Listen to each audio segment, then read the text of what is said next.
Khabib Nurmagomedov versus Dustin Poirier. Now, what really happened in this fight? It was a classic Khabib fight from his part, and Poirier took a completely different approach than what he usually takes in previous fights. For the most part, Khabib was trying to get Dustin Poirier past those black lines to where he'll get close to the cage and he'll shoot from there. And before he shoots, he always gives either a feint or he strikes big. And those two things will cause Dustin Poirier's hands to come up, making the shot to the legs or to the hips a lot more open. So the big punches will cause Dustin Poirier to start blocking, focusing on the headshots because those punches have meaningful power, and the feint combined with the takedown is actually a very quick combination, which gets Dustin Poirier off guard. But how was Khabib able to get Dustin Poirier close to the cage? Actually, it was a lot on Dustin Poirier's part to where he was kind of allowing Khabib to pressure him immediately in the fight. Khabib was keeping a very far distance, and I recommend you guys watching my Dustin Poirier breakdown where I go and explain Khabib versus RDA and what Khabib did differently in that fight. And it's important because RDA has a more similar style to Dustin Poirier than anybody that Khabib has ever fought in his career.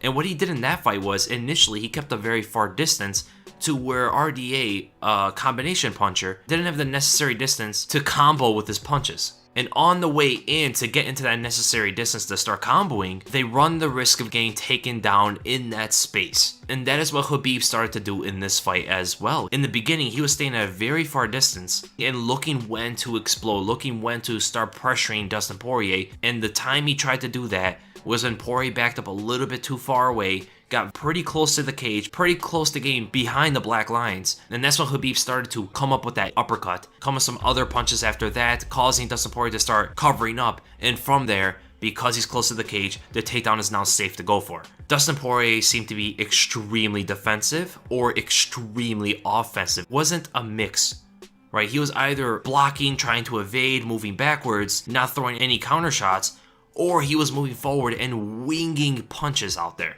And I'm talking about swinging from the bleachers. This is not the Dustin Poirier we saw fight Justin Gaethje, Anthony Pettis, Eddie Alvarez, the guy that has precise, perfect form punching and always looks for those combinations. But there's a difference here. Even though Justin Gaethje and Eddie Alvarez are wrestlers, Eddie Alvarez and Justin Gaethje are more of strikers in MMA, and so is Anthony Pettis. When he goes and fights an actual wrestler who will commit with actual takedowns constantly, you saw a different approach from Dustin Poirier, and that is what Khabib said before this fight. He said Dustin Poirier's never fought a wrestler before. He's fighting a lot of strikers. And I believe because of this, we saw this different approach from Dustin Poirier mid-fight. I don't think he wanted to do this before the fight, but it kind of caused him to do this. And you can see in the corner, Dustin Poirier was kind of panicking or anxious about the takedowns. He literally told his corner, I cannot get this guy off of me. And every time Khabib had him on the cage or on the ground, you see Dustin Poirier looking at his corner, almost in frustration. Like, what do I do here? That kind of look.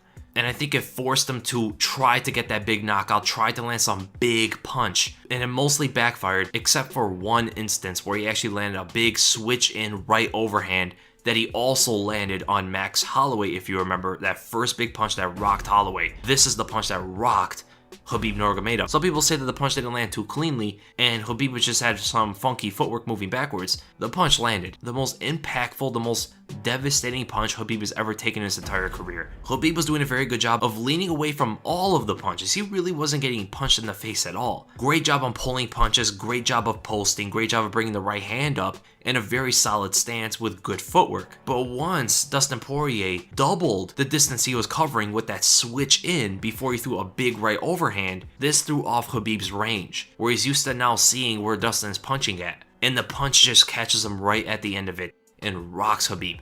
But almost every single punch afterward misses. And we all know that when Poirier has you hurt, he's not going to stop. So what stopped him here? When he was chasing down this awkward movement of Khabib, Khabib wings out a big left hook and actually stuns Dustin Poirier. This stopped Poirier in his tracks and allowed Khabib to get away safely and resets the action. Again, Dustin Poirier is either focused completely on defense or completely on offense. When he's moving forward, man, I've never seen him so much of a walking target, you know? But the wrestling aspect of Khabib Nurmagomedov, I believe, threw Dustin Poirier into a flux. and made him very antsy and anxious to get that knockout before he gets taken to the ground. Because whenever Khabib got Dustin Poirier to the ground from mostly tripping him, driving him a specific direction, and then tripping out the supporting leg, whenever Dustin Poirier tried to do something to capitalize, to threaten Khabib, or to escape the position, like when he went for those switches as Khabib had the body lock, which was ill-advised a bit because Khabib does have a body lock on him. Khabib wasn't going anywhere. He held on to that, and from that, he was able to get on top of Dustin Poirier into full mount, getting his back. I mean, very dominant positions. Dustin Poirier would go for guillotines, which also got him in a very dangerous position. And one great moment was when Khabib had side control, and he had a knee on Dustin Poirier's belly, putting a lot of pressure on Poirier, but Poirier has his legs on the cage. He could kind of spring off him at any moment. Poirier tried to get out of this. It's a pretty bad position, so he tried to get into a sprawling position, and that's usually not too risky to go for when you're going into it, right? After establishing a sprawling position, that's when it can get pretty dangerous. But against Khabib, even going for this position gets you in trouble. Khabib instantly put hip pressure on top of Poirier, leaning over him, pulled his chin up with his left hand, he drives in his right arm, and grabs onto the right leg of Dustin Poirier, holding it in position, which is why Poirier wasn't able to establish a correct full-on sprawling position under Khabib, and his legs were flattened still on the canvas. And after this, Khabib was able to eventually cradle Dustin Poirier or crunch him in and turn him over on his side, completely confusing Dustin Poirier's focus to the point where Khabib is on the move. He gets right over on top of Dustin Poirier, drives his left arm under Dustin Poirier's legs, and you know what he's going for. He crosses Poirier's legs, hooks around him with his own legs under. I don't know what you want to call this position from Khabib Nurmagomedov, but he has perfected this. He uses it on everybody. He lifts the legs a little bit over the hips, which makes it very hard to balance. You can't even get up from this. You have a very hard time wall walking. I mean, look what happened. Because Poirier wanted to get out of side control and get under Khabib where Khabib will sprawl on top of him, this almost got him full mounted on, pushed up against the cage with his legs above his hips and Khabib on top of him. Just that attempt of trying to get out of a bad position got him into an even worse position. And this was a consistency every single time Dustin Poirier tried to do something. A BJJ black belt getting handled in every situation like this from Khabib Nurmagomedov is alarming and amazing at the same time. And not even just on the ground is Khabib aware of every position and where the hands are, where the legs are going. He knows everything that's going to happen before they happen. Even breaking away from the clinch, he knows where to go to keep position, right? Breaking away from the clinch, he will step to his left and still make Dustin Poirier sit on the cage. If he just went straight backwards, he would have gave Dustin Poirier space to move out to his right, eventually to the center of the cage. But he just steps to his left, cuts him off, and now could throw a 1-2 to mix up for the takedown because Dustin Poirier is past those two black lines. And again, Dustin Poirier is going to cover up on the punches. He's either completely defensive or completely offensive. And now looking at that guillotine from Dustin Poirier, so when Khabib shoots in, Poirier immediately threatened with the guillotine. Actually gotten pretty deep with his arm, and it's an arm-in guillotine. And what you see from this is Khabib instantly tries to get into half guard, which relieves a lot of the pressure, a lot of the squeeze. And actually, this turns into more of pulling than it does squeezing. And it's very hard to submit someone by pulling them inside the guillotine. And the pulling really took effect when Dustin Poirier lost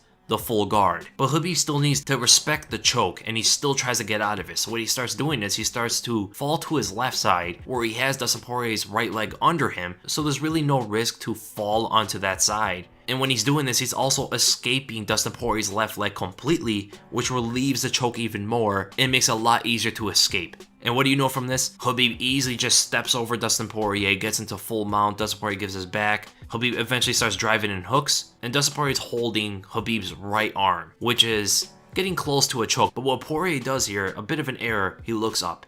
I thought initially he was looking at his corner, but his corner is actually on the other side of the cage where the blue text is, but he starts looking up. And this, I think, is a little bit of an error. I don't think it would have made too much of a difference, but because Dustin Poirier has his head up like that, he's exposing the neck, and Khabib's left arm is free. So when Khabib goes to throw a punch, Poirier can sense it. What does Poirier do? He drops his chin down, drops his head down, and look where Khabib's arm is. Right under the neck of Dustin Poirier. He still has Khabib's arm. Khabib's right arm did not move. Poirier dropped his neck onto the forearm of Khabib. He gets punched in the head twice, lets go of the hand because of the blows, and Khabib just easily drives in the choke. The choke is right there. Dustin Poirier gave it to him right there, taps him out. good, dominant win from Khabib Nurmagomedov. And the next fight has to be Tony Ferguson. Khabib has shown to be one of the greatest fighters to ever compete in the sport, trying to be a role model, try to show respect in the sport, none of this trash talking WWE stuff, and it's great and refreshing to see. I hope we get to that. He thinks like hardcore fans do. He wants what hardcore fans want. We gotta cherish Khabib Nurmagomedov, man. So I hope you guys enjoyed the breakdown. If you did, make sure you give it a thumbs up. If you enjoyed my content, make sure to subscribe. And again, thank you guys so much for watching, and I'll see you in the next video.